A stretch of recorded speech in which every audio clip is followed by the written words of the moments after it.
Ellos caminaron entre nosotros. No es una teoría, está en la propia Biblia. Antes del diluvio, el mundo no era primitivo, era peligroso. Gigantes, ángeles caídos, rituales prohibidos, una descendencia híbrida que amenazaba toda la creación. Pero ¿por qué este capítulo fue prácticamente borrado de la historia? ¿Por qué casi nadie predica sobre el capítulo 6 del Génesis? ¿Será que hay verdades allí que aún hoy incomodan? Prepárate, lo que vas a ver ahora es lo que muchos evitan decir. ¿Qué existía realmente antes del diluvio? ¿Y por qué Dios decidió destruirlo todo? Porque entender lo que ocurrió en aquel entonces puede revelar lo que está por suceder ahora. Las enigmáticas bases del capítulo 6 del Génesis. Para entender lo que realmente sucedía en aquel tiempo, necesitamos comenzar por la fuente más directa, el libro del Génesis. Entre los capítulos 4 y 9 encontramos el corazón del relato y también sus enigmas más profundos. El capítulo 6 del Génesis, versículos 1 al 4, nos lleva a un pasaje lleno de misterio. Cuando los hombres comenzaron a multiplicarse sobre la tierra y les nacieron hijas, vieron los hijos de Dios que ellas eran hermosas, y tomaron para sí mujeres de entre todas las que quisieron. Justo después leemos: en aquellos días había gigantes en la tierra, hijos nacidos de la unión entre los hijos de Dios y las hijas de los hombres. Ellos eran los héroes de la antigüedad, hombres famosos. Este texto plantea preguntas inquietantes. ¿Quiénes eran esos hijos de Dios? ¿Por qué su unión con mujeres humanas resultaría en gigantes? Y lo más importante, ¿por qué eso fue tan grave como para requerir una respuesta divina tan extrema? Una interpretación ampliamente aceptada en el judaísmo antiguo y en algunas corrientes cristianas entiende que los hijos de Dios eran ángeles caídos, seres celestiales que, al relacionarse con mujeres humanas, dieron origen a los Nefilim, criaturas híbridas, dotadas de fuerza y habilidades fuera de lo común. Esta lectura se apoya en pasajes como la segunda carta de Pedro, capítulo 2, versículos 4 y 5, y la carta de Judas, versículos 6 y 7, que hablan de ángeles que transgredieron su estado original y fueron castigados. Por otro lado, hay quienes proponen una explicación más simbólica. Los hijos de Dios serían los descendientes de Set, la línea piadosa, y las hijas de los hombres, descendientes de Caín. La mezcla entre justos e impíos habría corrompido a la sociedad. Pero esta teoría no explica bien el surgimiento de gigantes ni la gravedad de la consecuencia. ¿Serían esos seres simplemente grandes en estatura o caídos en naturaleza? Independientemente de la línea interpretativa, lo que el Génesis nos muestra es claro.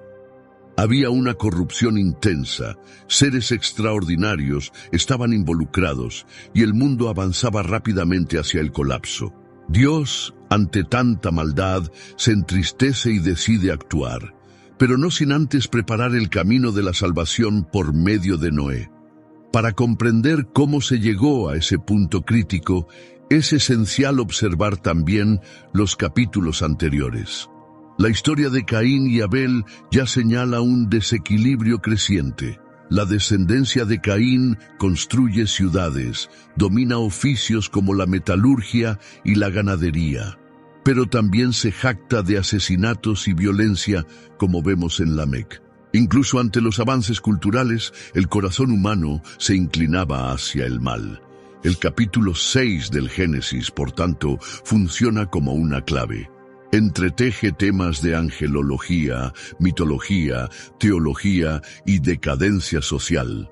Es allí donde el trasfondo del mundo antediluviano comienza a revelarse, y aunque la Biblia sea nuestra fuente principal, no entrega todos los detalles, dejando espacio para que textos apócrifos y tradiciones antiguas complementen esa narrativa enigmática. ¿Qué existía realmente en aquel tiempo? ¿Qué tipo de sociedad fue arrasada por las aguas? ¿Qué conocimiento se perdió? Son preguntas que no solo nos intrigan, sino que quizás nos ayuden a ver con más claridad hacia dónde estamos yendo hoy. El mundo antes del diluvio, un escenario de conflictos, memorias y caídas. Imagina vivir en un mundo donde el recuerdo del Edén aún era reciente, transmitido de padre a hijo como un susurro sagrado. Un tiempo antes de las religiones organizadas, pero donde aún existía la conciencia viva del Creador, de su presencia, de su voz, de sus caminos. Ese es el trasfondo cultural y espiritual del período que precedió al gran diluvio, según la cronología bíblica. A medida que la humanidad crecía, también crecían sus decisiones y sus desviaciones.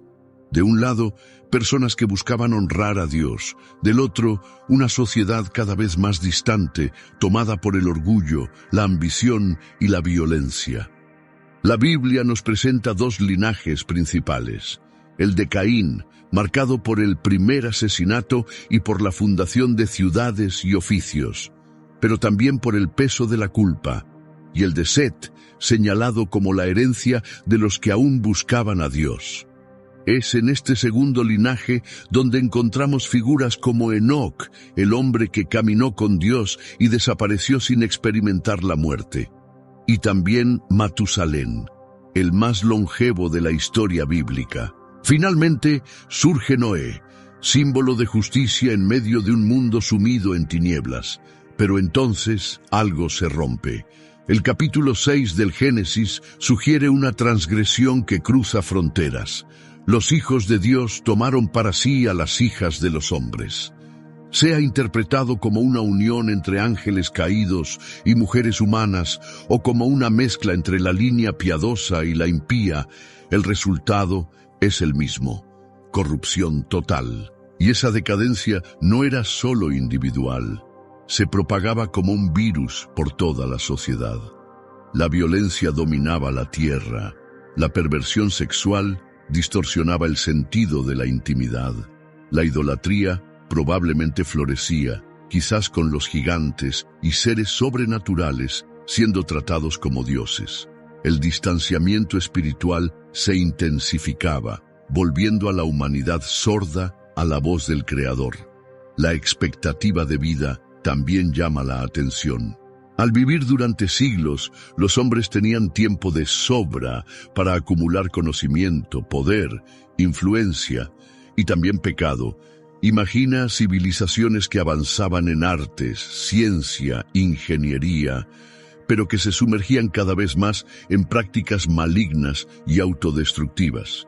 Todo eso creaba un ambiente propicio para el surgimiento de leyendas, héroes míticos, guerras épicas y saberes secretos que incluso después del diluvio resonaron durante milenios en las culturas de todo el mundo.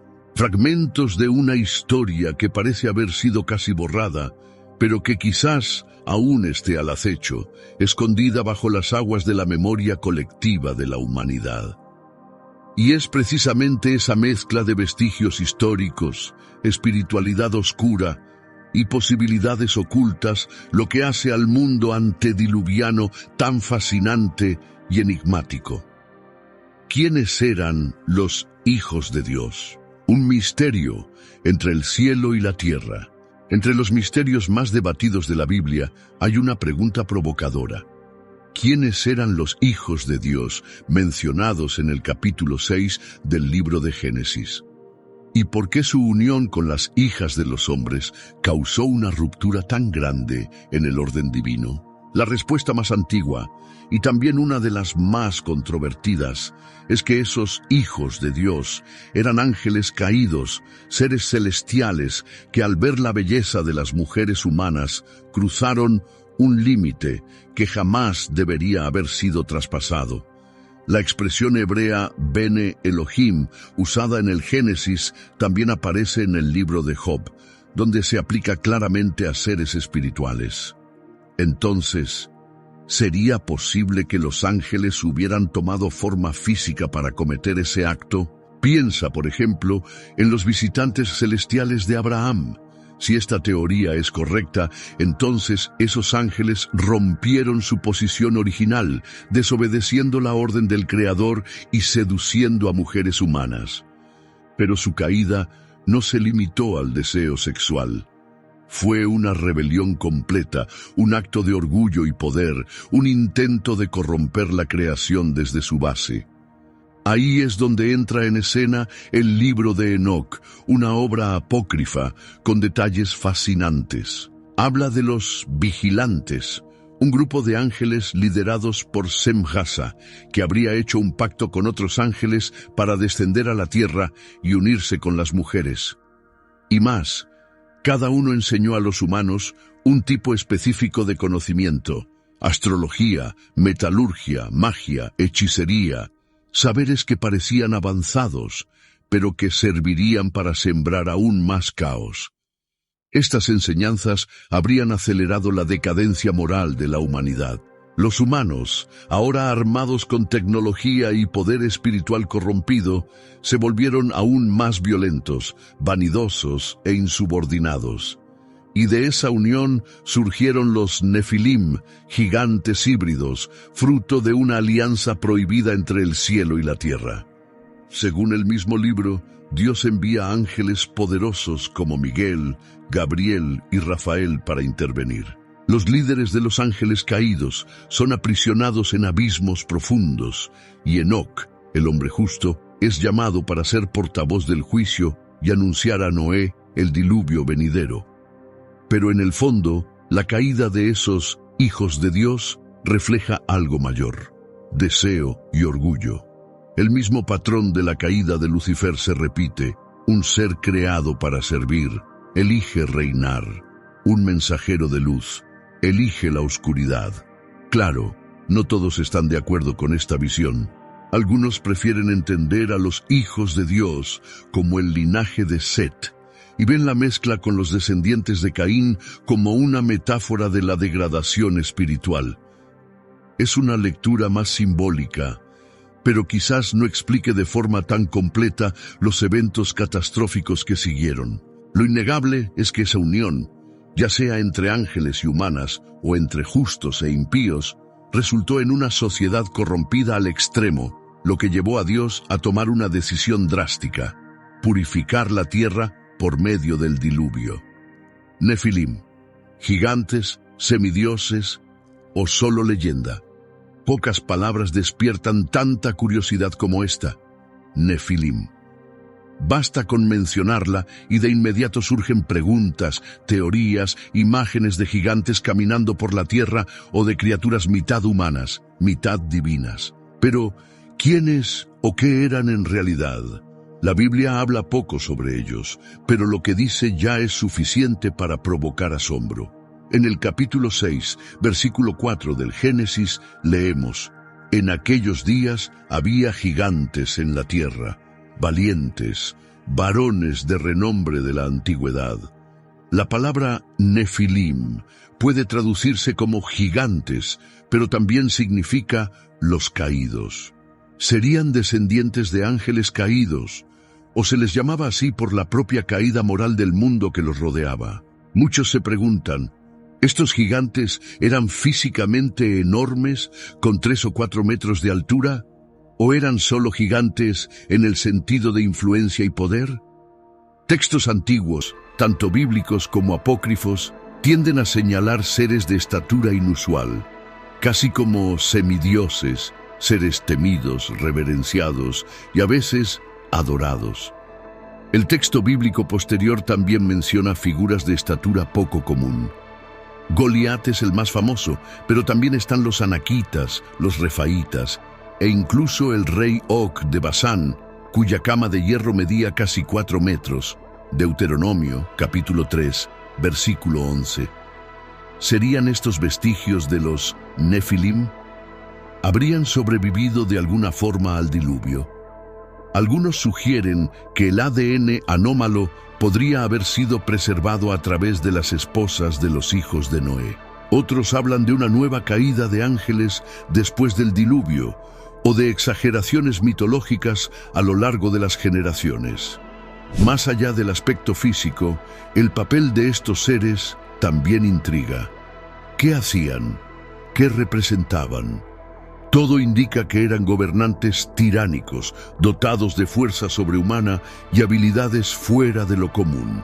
Eran los héroes antiguos, pero no en el sentido noble. Imponían miedo, conducían guerras, exigían sacrificios y quizás incluso enseñaban prácticas espirituales distorsionadas heredadas de sus padres celestiales. Algunos estudiosos, sin embargo, ven todo esto como una metáfora. Para ellos, los Nefilim serían solamente hombres crueles, retratados como gigantes para simbolizar su dominio brutal. Pero esa visión tropieza con diversas tradiciones antiguas, y textos como el libro de Enoc y el libro de los Jubileos refuerzan la idea de que eran, sí, seres extraordinarios y reales. Es cierto que faltan pruebas arqueológicas concluyentes. Muchos relatos de esqueletos gigantes han sido desacreditados o considerados fraudes. Pero incluso sin fósiles, los Nefilim siguen vivos en el imaginario colectivo. Representan la ruptura final entre el cielo y la tierra, la distorsión de la creación, la mezcla entre lo sagrado y lo profano. La destrucción de ese mundo de gigantes por el diluvio, entonces, no sería solo un castigo, sino una forma de purificar la tierra de seres que nunca deberían haber existido. La creación estaba contaminada y el Creador decidió restaurar el orden. Literalmente gigantes o símbolos de un poder corrompido, los Nefilim son piezas clave para entender el mundo antediluviano. Fueron ellos quienes lideraron la espiral de decadencia, mientras Noé, solitario en su integridad, preparaba el arca. Un contraste entre la brutalidad de los caídos y la fidelidad de un solo hombre. ¿Existió tecnología avanzada antes del diluvio? ¿Es posible que, antes del diluvio, haya existido una civilización más avanzada de lo que imaginamos? Que el mundo antiguo, aunque olvidado, escondiera secretos de un desarrollo impresionante, quizás incluso tecnológico. La Biblia no entra en detalles técnicos, pero el libro de Enoc enciende esa chispa. Dice que los vigilantes, ángeles caídos, enseñaron a la humanidad conocimientos prohibidos, metalurgia de armas, hechicería, astrología, manipulación de los elementos de la naturaleza. Esas enseñanzas elevaron la sociedad a un nuevo nivel de poder. ¿Pero a qué precio? Esa sabiduría, según los relatos, generó más destrucción que progreso. El conocimiento fue utilizado para dominar, herir, manipular. El avance técnico vino acompañado de una caída moral sin precedentes. Era un mundo que sabía mucho y se perdía aún más. Y, desde una perspectiva espiritual, ese tipo de conocimiento tal vez nunca haya sido permitido por Dios en esa etapa de la humanidad. Tener acceso a una ciencia divina sin madurez moral puede ser tan peligroso como entregar fuego a un niño. Por eso, los ángeles caídos que revelaron tales secretos transgredieron no solo el cielo, sino también la estructura de la creación. Lo que queda claro es que ese mundo antiguo, sea real o mitológico, despierta en nosotros un sentimiento profundo. ¿Ya fuimos más de lo que somos hoy? ¿O será que, por querer saber demasiado, nos volvimos menos? Las historias sobre tecnologías anteriores al diluvio, sean verdades ocultas o construcciones simbólicas, funcionan como un espejo.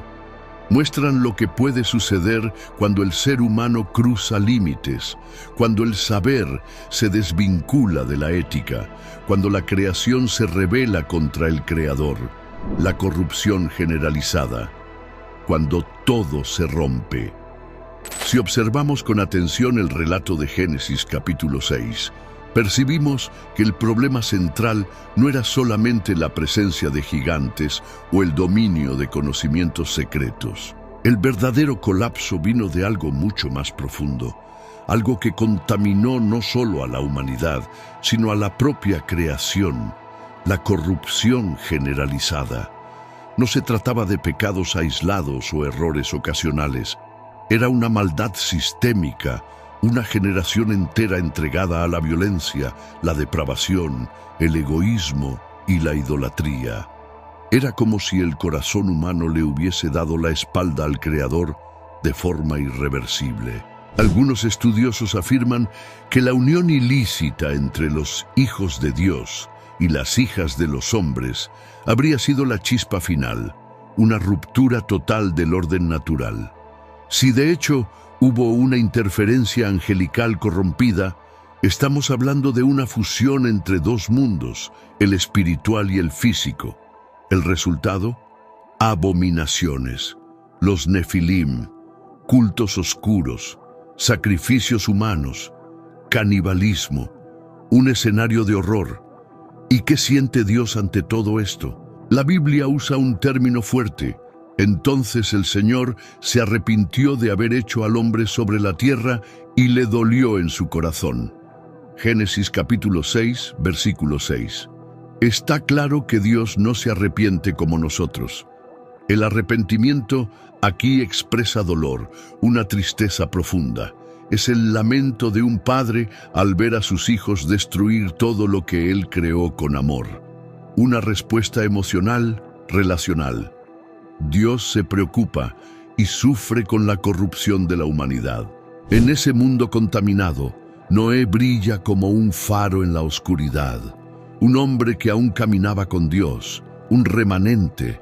Él y su familia representaban la resistencia silenciosa del bien en medio del caos.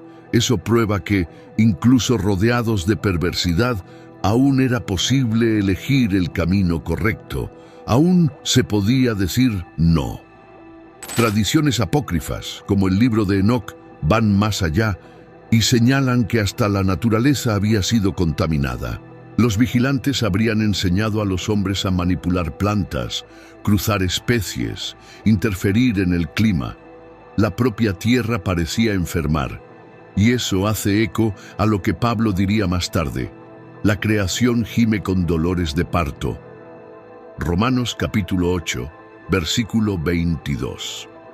Es decir, el mal no era solo moral, era espiritual, social, ecológico y cósmico. Una decadencia total. La idolatría se esparcía, los valores estaban distorsionados y la vida había perdido su santidad. En ese punto, el juicio de Dios deja de ser castigo y pasa a ser purificación. La tierra estaba corrompida, llena de violencia. Génesis capítulo 6, versículo 11.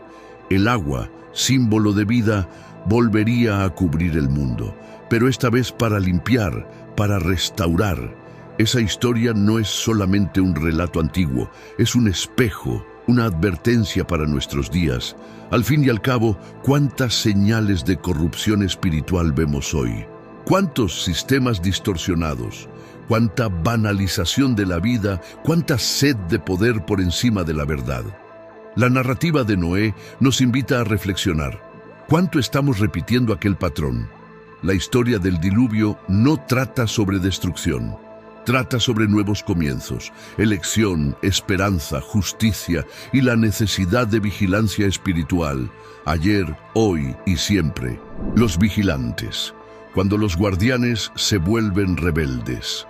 Para comprender plenamente lo que sucedía en el mundo antediluviano, es imposible ignorar la figura enigmática de los vigilantes. Aunque este tema proviene principalmente de fuentes apócrifas, como el libro de Enoc, también resuena en otras tradiciones antiguas e incluso en pasajes del Nuevo Testamento. Según esta narrativa, los vigilantes eran ángeles designados para observar a la humanidad, ayudando en el equilibrio entre el cielo y la tierra, Pero algo salió mal. Se encantaron con lo que veían, más específicamente con la belleza de las mujeres humanas, y decidieron romper el límite sagrado impuesto por el Creador. Liderados por Semjasa, unos 200 ángeles descendieron al monte Hermón y sellaron un pacto entre ellos. Prometieron todos cometer el mismo acto, tomar mujeres y engendrar hijos, para que ninguno pudiera echarse atrás. Con ello, cruzaron un punto sin retorno. Cada ángel comenzó a enseñar a la humanidad algo prohibido para aquella época: armas de guerra, hechicería, astrología, cosméticos, encantamientos, manipulación de la naturaleza.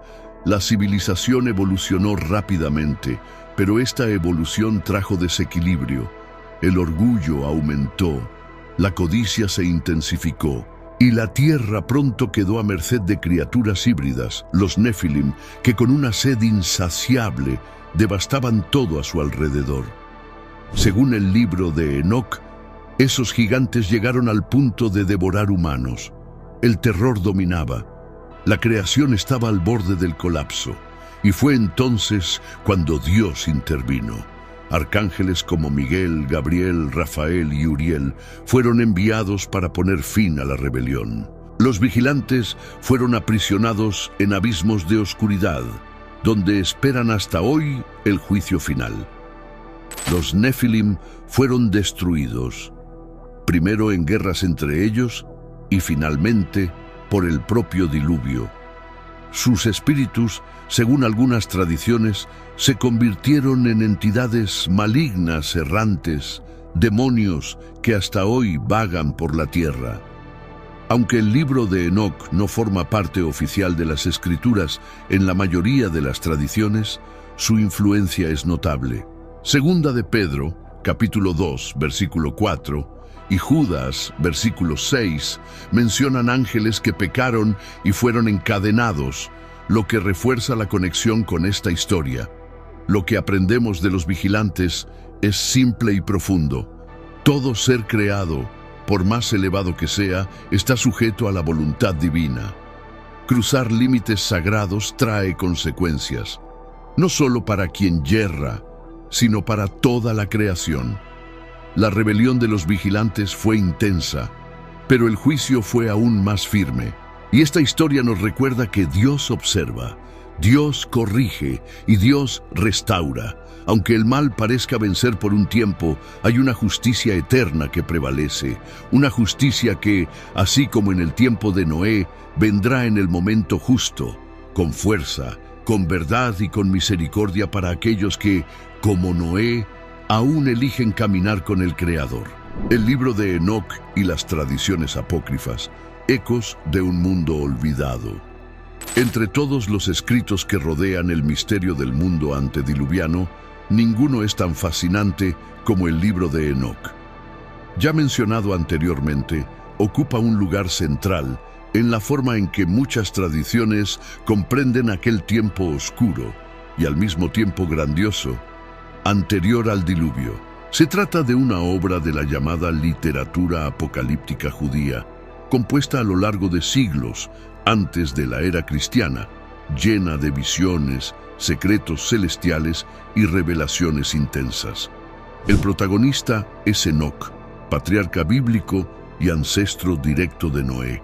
La Biblia lo describe como alguien que caminó con Dios y que fue llevado por él sin experimentar la muerte. Génesis capítulo 5, versículo 24. En el libro de Enoc, esa caminata con Dios se transforma en una jornada cósmica. Enoc es arrebatado a los cielos, donde presencia realidades espirituales profundas y recibe revelaciones que lo convierten en intermediario entre los ángeles caídos y el Creador. Ve la rebelión de los vigilantes, observa a los gigantes devastando la tierra, escucha el clamor de la creación que sufre y entonces asume la misión de anunciar a los ángeles rebeldes la sentencia irrevocable de Dios. Una sentencia que sellaría el destino de toda aquella generación. Mucho de este material no aparece en los textos canónicos, pero resuena con temas bíblicos importantes y enriquece el trasfondo de Génesis, capítulo 6. Durante siglos, el libro de Enoc fue considerado perdido, conocido solo por citas hechas por padres de la Iglesia y por fragmentos en griego.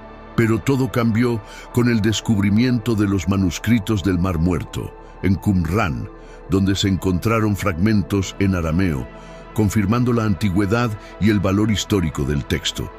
Aunque no sea reconocido como escritura en la mayoría de las tradiciones cristianas y judías, el libro de Enoc influyó profundamente en los pensamientos religiosos de la época de Jesús. Hay indicios de que los primeros cristianos conocían y respetaban este escrito, como se ve en la carta de Judas, versículos 14 y 15, que parece citar directamente las profecías de Enoc.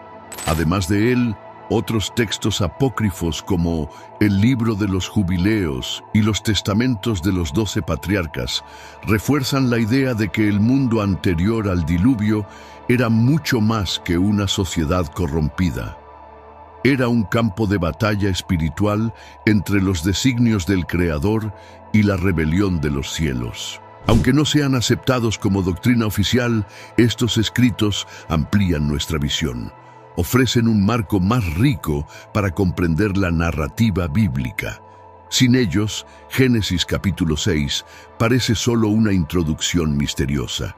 Con ellos, formamos un cuadro mucho más complejo e intrigante, aunque envuelto en misterio. Estas tradiciones nos invitan a preguntarnos: ¿y si hubiera fragmentos de la verdad olvidada en estos relatos antiguos? ¿Y si el mundo antediluviano fuera más profundo, más espiritual y más actual de lo que imaginamos? Noé, la última voz. Antes del silencio. Mientras el mundo se sumergía en un abismo de tinieblas, violencia y decadencia espiritual, una voz solitaria se alzaba. En medio de la burla y la indiferencia, Noé caminaba contra la corriente. No solo sobrevivió al caos, eligió resistir. Génesis afirma que Noé halló gracia ante los ojos del Señor. Génesis 6, 8. Y más aún, era justo, íntegro entre sus contemporáneos y caminaba con Dios. Génesis 6, 9. En otras palabras, era diferente. En una época en la que todo estaba torcido, Noé permanecía firme, un reflejo de obediencia en medio de la rebelión. Y su misión era colosal. Tenía que construir un arca inmensa siguiendo instrucciones divinas. Pero más que eso, era un predicador de la justicia. Según 2 de Pedro 2, 5, Noé no solo clavaba madera, sino que advertía a las personas. Anunciaba que el juicio estaba cerca. Clamaba por arrepentimiento. Ahora imagina, un hombre en tierra seca, construyendo un barco gigantesco, hablando de una lluvia que lo cubriría todo, algo que nadie había visto jamás. La gente lo veía como un loco. Se reían, lo ignoraban. Quizás incluso intentaban silenciarlo. Y aún así, Noé continuaba. Se estima que la construcción del arca llevó décadas, quizá hasta 100 años, un siglo entero de trabajo, de advertencia, de espera. Y durante ese tiempo, ningún cambio visible en el corazón de la humanidad. Al contrario, la corrupción aumentaba, el mal se multiplicaba, los días se volvían más oscuros. Según tradiciones apócrifas como el libro de Enoc, este llamado al arrepentimiento no comenzó con Noé, sino con el propio Enoc, quien habría advertido a los ángeles caídos y profetizado el diluvio. Pero cuando llegó la hora decisiva, Noé tomó el relevo profético. Él era la última voz, la última oportunidad, y esa voz fue ignorada. Jesús, en Mateo 24, 37, dice algo inquietante. Así como fue en los días de Noé, así será también en la venida del Hijo del Hombre. Es decir, la historia se repite. Mientras el mundo vive como si nada fuera a suceder, comiendo, bebiendo, casándose, consumiendo, distrayéndose, la tormenta se aproxima. Noé representa más que un personaje bíblico. Es el símbolo del resistente, del hombre que permanece fiel, incluso cuando todos a su alrededor eligen la perversión. Sigue construyendo, aunque lo ridiculicen. Sigue predicando, aunque lo ignoren. Sigue creyendo, aunque todo parezca perdido. El arca, locura ante los ojos del mundo, esperanza ante los ojos de Dios. Pocos símbolos son tan universales como el arca de Noé. Para muchos representa salvación, para otros un cuento antiguo. Pero si volvemos al mundo caótico que existía antes del diluvio, veremos que la construcción del arca fue mucho más que ingeniería. Fue un acto profético de resistencia, un mensaje vivo contra la corrupción del entorno. De acuerdo con Génesis 6, 14 al 16, Dios dio instrucciones claras. El arca debía tener 300 codos de largo, 50 de ancho y 30 de alto.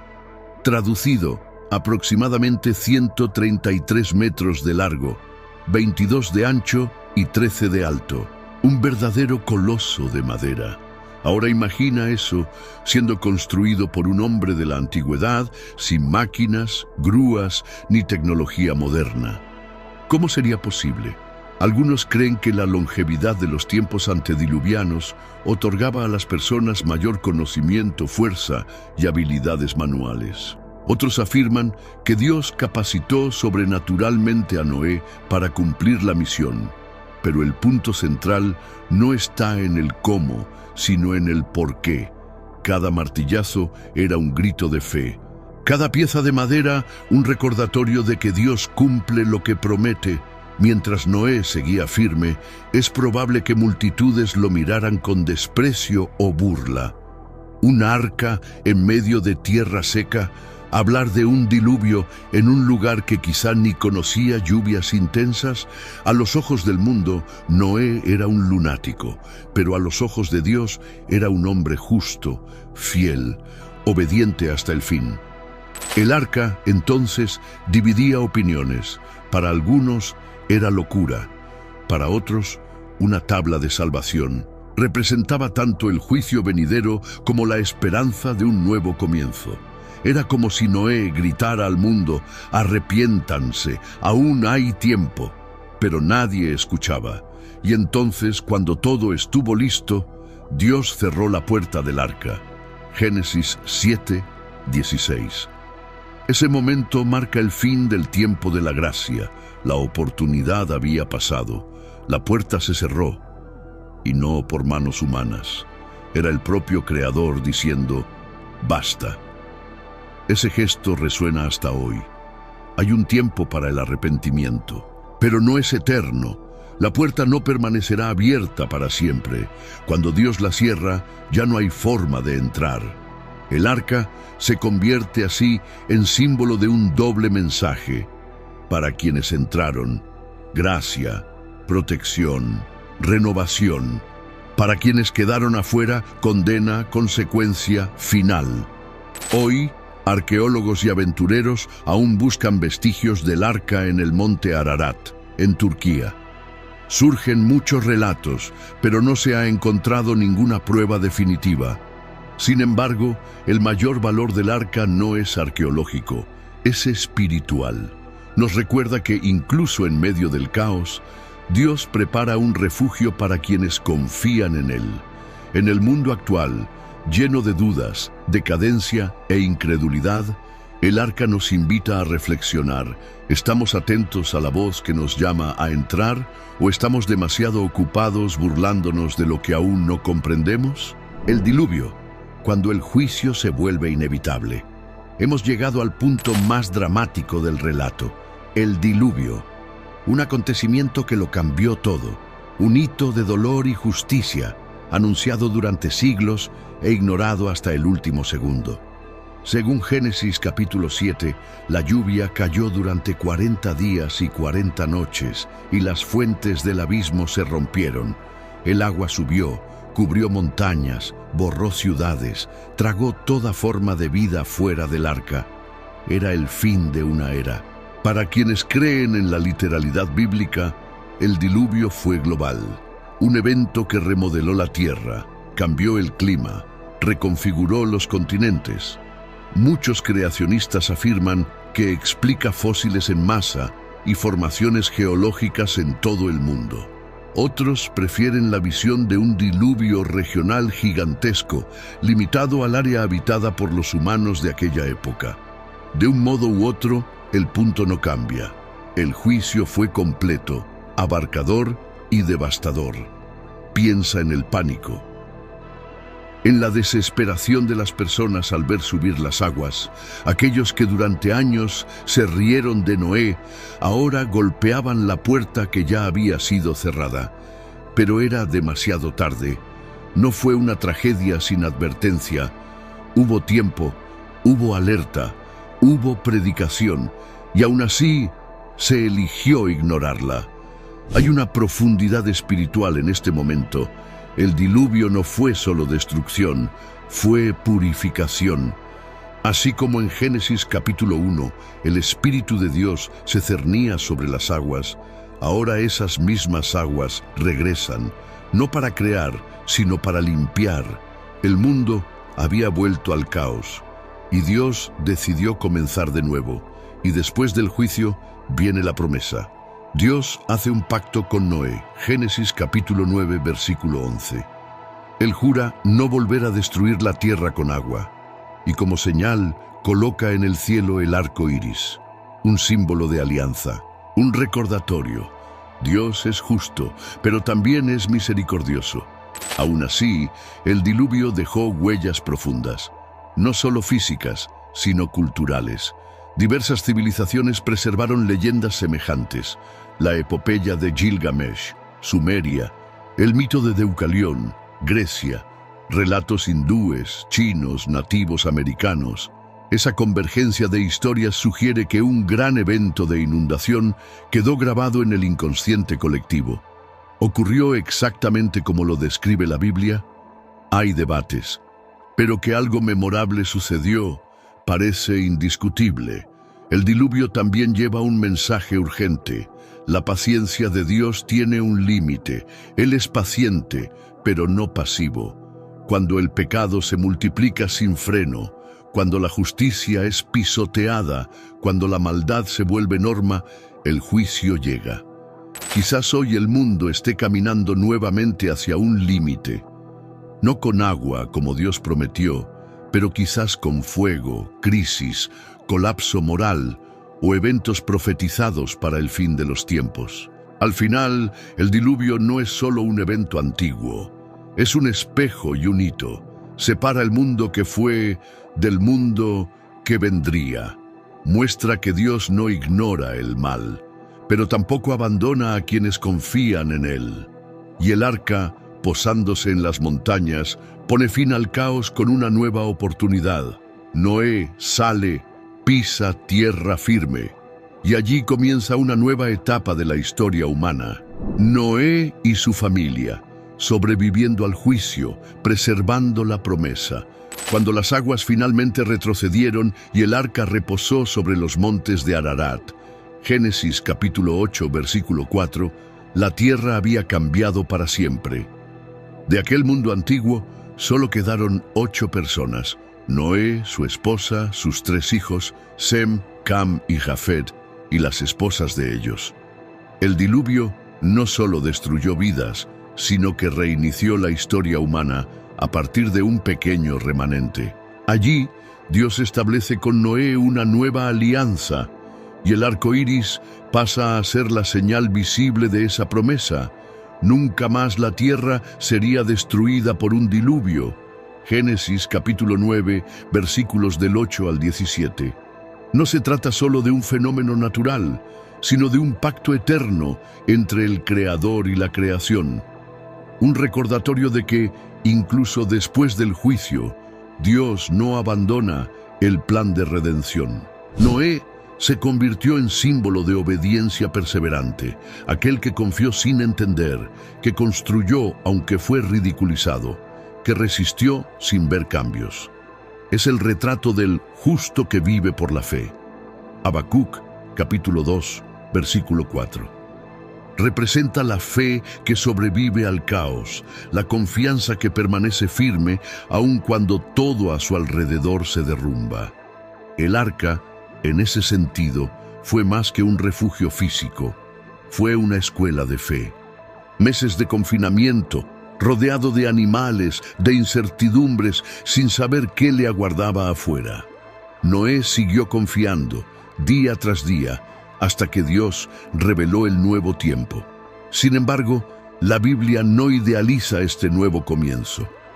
Poco después del diluvio, Noé planta una viña, se embriaga y se acuesta desnudo. Génesis capítulo 9, versículos 20 y 21. Uno de sus hijos, Cam, ve su desnudez y comete un acto de falta de respeto. El incidente revela algo profundo. El pecado aún estaba presente. El mal no fue erradicado por las aguas, sobrevivió dentro del corazón humano.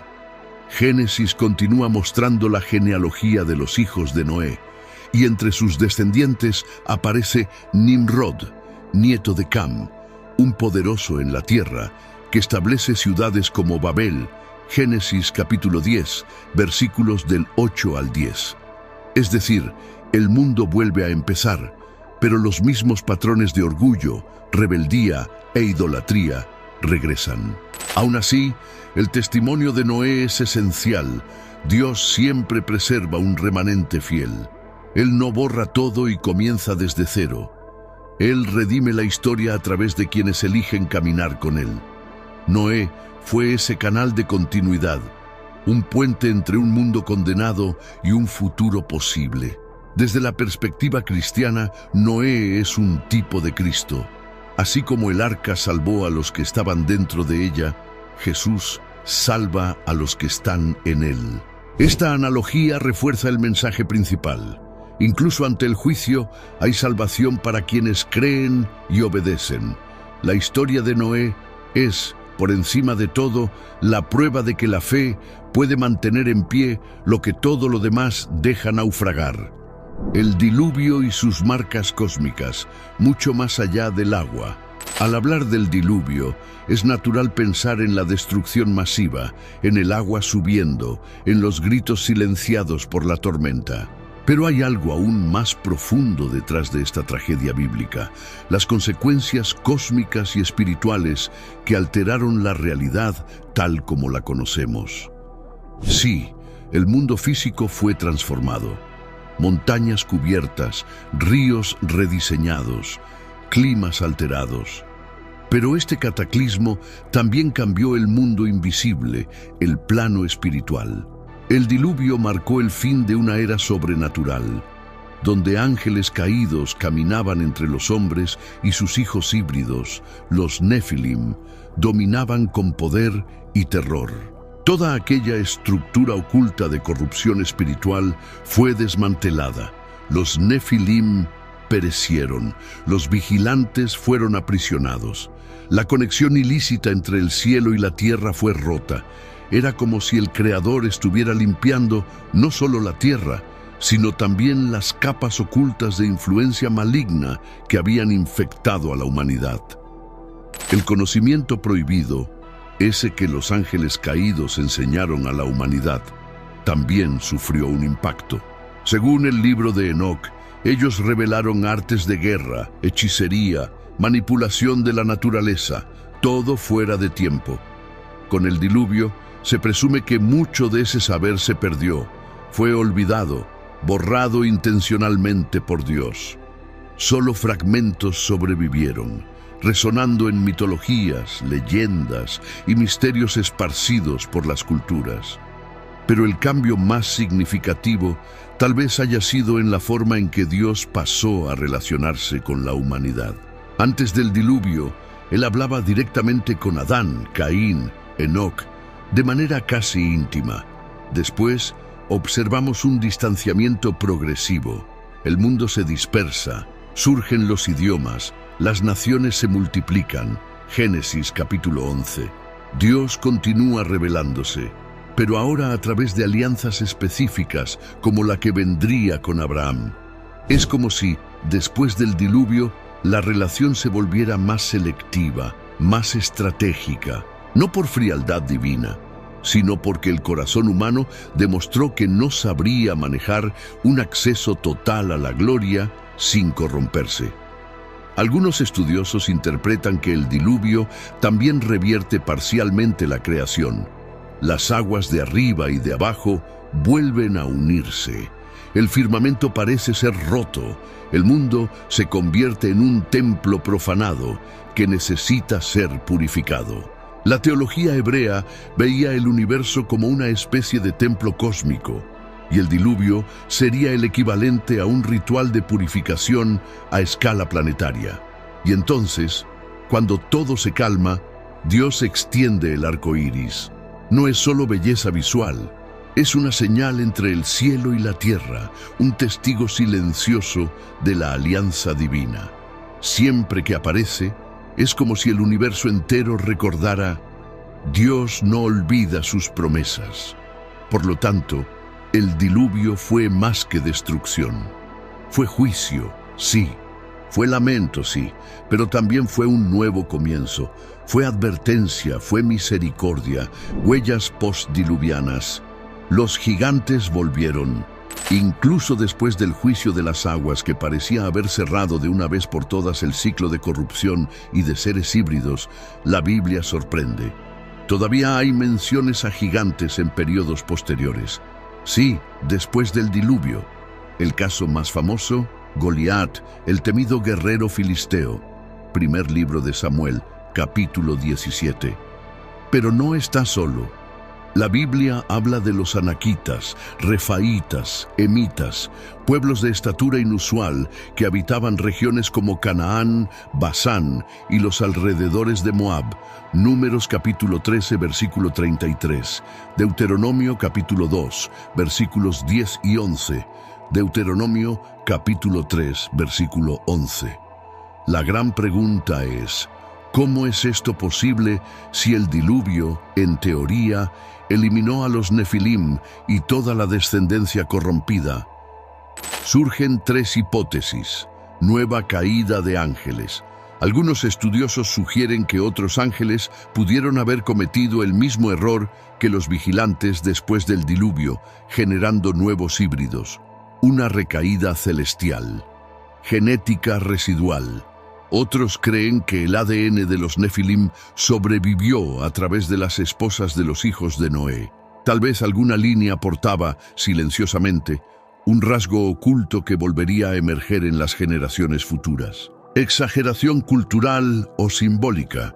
Hay quienes defienden que estos relatos son hipérboles literarias, formas poéticas de exaltar a guerreros poderosos. Una forma antigua de decir: era invencible, un verdadero gigante. Pero independientemente de la explicación, el hecho es que la Biblia no entierra el tema de los gigantes después del Génesis. Ellos reaparecen, y con fuerza. Fuera del texto sagrado, aún hay un rastro de rumores y leyendas esparcidos por varias culturas. Desde Mesopotamia hasta Egipto, desde Grecia hasta las Américas precolombinas, se multiplican los relatos de seres inmensos, constructores monumentales, sabios, tiranos, semidioses. La idea de que los dioses caminaron entre los hombres es común en decenas de mitologías. Algunos relatos modernos hablan de hallazgos arqueológicos no comprobados, reforzando el misterio en torno a estos seres. Y hay más. Estructuras colosales como Stonehenge, Baalbek, Göbekli Tepe y otras obras megalíticas desafían nuestra comprensión. ¿Cómo pueblos antiguos movieron piedras tan grandes con tanta precisión? Algunas teorías especulan que gigantes o pueblos de saber prediluviano podrían estar detrás de estas construcciones, una idea que la ciencia convencional rechaza, pero que muchos aún consideran plausible.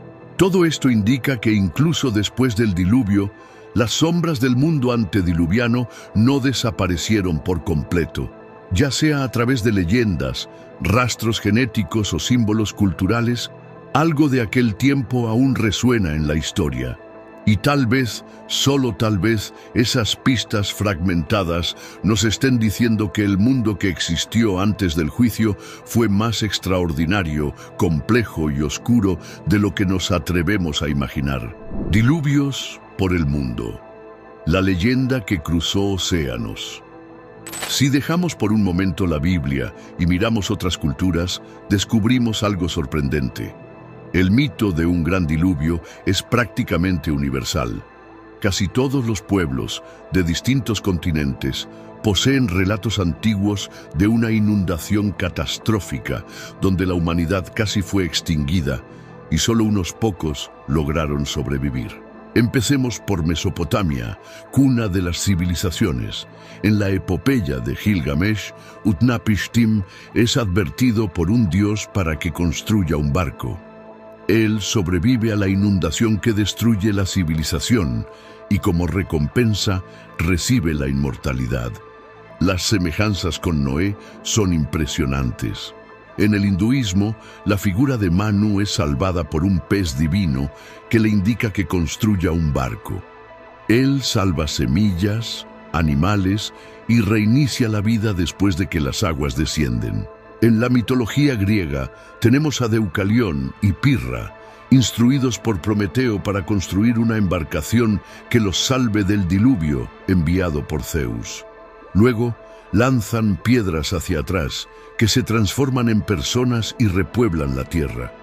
En África, hay mitos de tribus arrasadas por aguas divinas con solo algunos sobrevivientes que escaparon subiendo montañas o siendo salvados por espíritus. En América, los pueblos originarios, tanto del norte como del sur, cuentan historias de antepasados que fueron salvados de una gran inundación subiendo a árboles gigantes, canoas o montañas sagradas. Y esto continúa, desde China hasta Japón, desde Oceanía hasta Escandinavia. Las leyendas del diluvio están por todas partes. ¿Qué explica esta semejanza global? Un evento real compartido. Es posible que una inundación colosal, local o continental realmente haya ocurrido, dejando una profunda marca en los pueblos de la antigüedad. Transmisión cultural. Tal vez todas estas historias deriven de una fuente original, como los registros sumerios o babilónicos, y se hayan difundido con el tiempo. El inconsciente colectivo. La teoría de Carl Jung sugiere que ciertos símbolos, como el del juicio por agua y un nuevo comienzo, son arquetipos comunes al ser humano que emergen naturalmente en diferentes culturas. Para quienes creen en la Biblia, estas semejanzas refuerzan la veracidad del relato de Noé, mostrando que la memoria del diluvio sobrevivió incluso entre pueblos separados por océanos. Para los escépticos, sería otro ejemplo de un mito replicado y adaptado por distintas civilizaciones.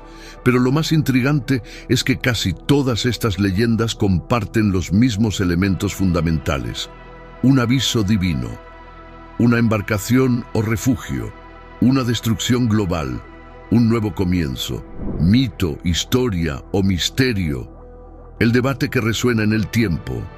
Hoy en día, el mundo moderno sigue dividido en torno a la historia del diluvio. ¿Está basada en un hecho real? ¿Es solo un mito o símbolo? ¿O podría ser un misterio deliberadamente velado, imposible de comprender en su totalidad? Desde el punto de vista religioso, especialmente en las tradiciones judeocristianas, muchos mantienen una lectura literal o simbólico-literal del relato bíblico.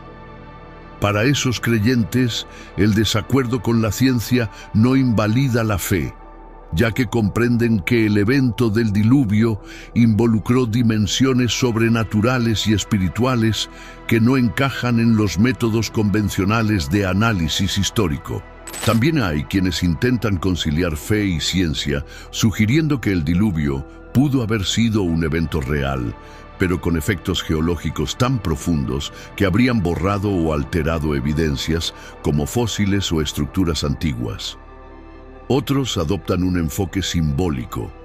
El diluvio sería una narrativa arquetípica, un mito sagrado que expresa verdades espirituales profundas, como el conflicto entre el bien y el mal, el juicio y la misericordia, la caída y el renacer. Y existe una tercera vía, más mística, la idea de que el mundo antediluviano permanece oculto por voluntad divina, que los saberes, seres y estructuras de aquel tiempo no desaparecieron, sino que fueron sellados, intencionalmente escondidos, para que el ser humano actual no repita los mismos errores de soberbia, rebelión y autodestrucción. El hecho es que, más de 4000 años después, el tema no ha perdido fuerza, solo se ha vuelto más complejo. Con cada nuevo descubrimiento, teoría o excavación, el asombro por el mundo antediluviano crece, y quizás nunca lo sepamos todo. Tal vez, precisamente por eso, sigue tan vivo. Porque no importa si el diluvio fue mito, historia o un misterio más allá del tiempo, lo que importa es lo que sigue diciéndonos hoy. El diluvio, un juicio que revela amor, una destrucción que señala la vida más que una catástrofe global. El diluvio es una declaración espiritual poderosa y al mismo tiempo desconcertante. Al fin y al cabo, ¿cómo conciliar a un Dios de amor con un juicio tan severo? ¿Cómo entender el exterminio de la humanidad como parte de un plan divino? Desde la cosmovisión bíblica, Dios es más que amor. Él es santo, justo e incorruptible. Cuando la maldad humana alcanza un punto de no retorno, cuando la violencia, la inmoralidad y la idolatría contaminan toda la creación, el juicio se vuelve necesario. No como un acto de crueldad, sino como una cirugía radical para salvar lo que aún puede ser salvado. Génesis dice que la tierra estaba llena de violencia. GN 6:13. No se trataba solo de desobediencia, era degeneración, seres híbridos, sacrificios humanos, caos espiritual. Entonces Dios interviene, pero no sin advertencia. Noé predicó, clamó, construyó un arca delante de todos. La puerta estuvo abierta durante mucho tiempo, pero nadie quiso entrar. Aún así, Dios preservó un remanente: Noé, su familia, los animales, la oportunidad de un nuevo comienzo. Ese momento revela el otro lado del juicio, la gracia. Dios no destruye por placer, Él salva en medio del caos. Y el arco iris se convierte en un sello de esa alianza, una señal eterna de que el Creador sigue comprometido con su creación. Teológicamente, el diluvio es también una figura de lo que vendría con Cristo. Así como el arca salvó a los que estaban dentro de ella, Jesús salva a los que están en él. Así como la lluvia cayó sobre toda la tierra, vendrá un nuevo juicio, pero ahora con fuego. Noé representa al justo que vive por la fe, una semilla viva en el suelo de la corrupción. Pero incluso él, después del diluvio, cae, falla, tropieza, lo que muestra que aunque el mundo fue limpiado por fuera, el corazón del ser humano seguía necesitando redención. Este es el corazón del mensaje. El diluvio purificó la tierra, pero solo el Mesías podría purificar el alma. Noé recibió la orden de multiplicarse y llenar la tierra, así como Adán. Era el reinicio de un plan, un ciclo de nueva esperanza, pero también un recordatorio. Sin Dios, el ser humano volvería a perderse. Por eso, el diluvio no es solo destrucción. Es un hito teológico de gracia y juicio. Es el punto en que Dios dice: no toleraré el mal para siempre, pero tampoco abandonaré a los que me buscan. La historia de Noé habla del pasado, pero grita al presente. Nos desafía a mirar hacia adentro y preguntarnos: ¿estamos dentro del arca o estamos burlándonos del carpintero, como lo hicieron en el pasado? Reflexiones para el mundo actual. ¿Estamos viviendo los días de Noé? Entre todas las palabras de Jesús sobre el fin de los tiempos, una de las más impactantes está en Mateo capítulo 24, versículos del 37 al 39. Así como fue en los días de Noé, será también la venida del Hijo del Hombre. Jesús describe a personas viviendo sus vidas con normalidad, comiendo, bebiendo, casándose, hasta que el diluvio las sorprendió. ¿Pero qué significa eso para nosotros? Según la visión cristiana, habrá un nuevo momento de juicio divino. Esta vez no por aguas, sino por fuego, o por una forma aún más radical de intervención cósmica. Segunda de Pedro, capítulo 3, versículo 7. La referencia a los días de Noé no es solo un detalle histórico, es una advertencia profética. La humanidad volvería a un estado de desprecio moral y espiritual, ignorando las advertencias, burlándose de los que predican valores eternos, confiando en su propio progreso mientras el peligro se acerca. Y si miramos a nuestro alrededor, ¿no suena familiar? Vivimos una época de avances extraordinarios: tecnología, ciencia, medicina, inteligencia artificial, pero al mismo tiempo vemos el aumento de la corrupción, de la violencia, de la frialdad en las relaciones humanas y un creciente olvido de lo sagrado. Hoy, los gigantes tal vez no sean de carne y hueso, pero sí estructuras de poder que parecen inalcanzables, corporaciones que controlan datos y comportamiento, gobiernos con poder bélico capaz de borrar países, sistemas que moldean nuestra forma de pensar sin que lo notemos. ¿Serán estos los nuevos Nefilim? ¿Serán ellos los símbolos de un mundo nuevamente fuera de control? Claro, muchos dirán que cada generación pensó estar cerca del fin, durante la peste negra, en las guerras mundiales, en la Guerra Fría. Pero hay algo inédito en nuestro tiempo: la capacidad global de destrucción instantánea. Nunca antes la humanidad tuvo tanto poder, con tan poco control moral. Y como en los días de Noé, la mayoría sigue distraída, viviendo, consumiendo, conectada todo el tiempo, pero espiritualmente dormida. Por eso, el llamado de Jesús resuena más actual que nunca. Velad, orad. Mateo capítulo 26, versículo 41. Porque el mayor peligro no es el fin del mundo, es el fin de la conciencia. Noé se preparó, no con miedo, sino con fe. Él no sabía cuándo llovería, pero sabía en quién confiar.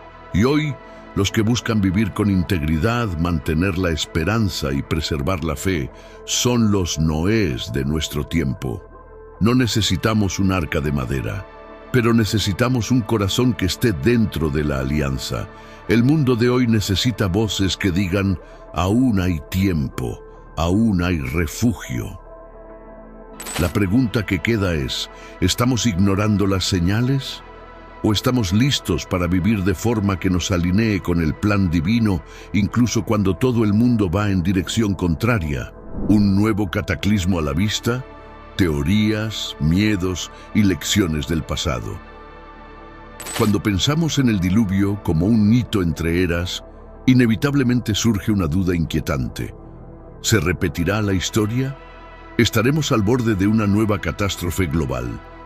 En la Biblia hay una promesa: Dios no destruirá nuevamente la tierra con agua. Génesis capítulo 9, versículo 15.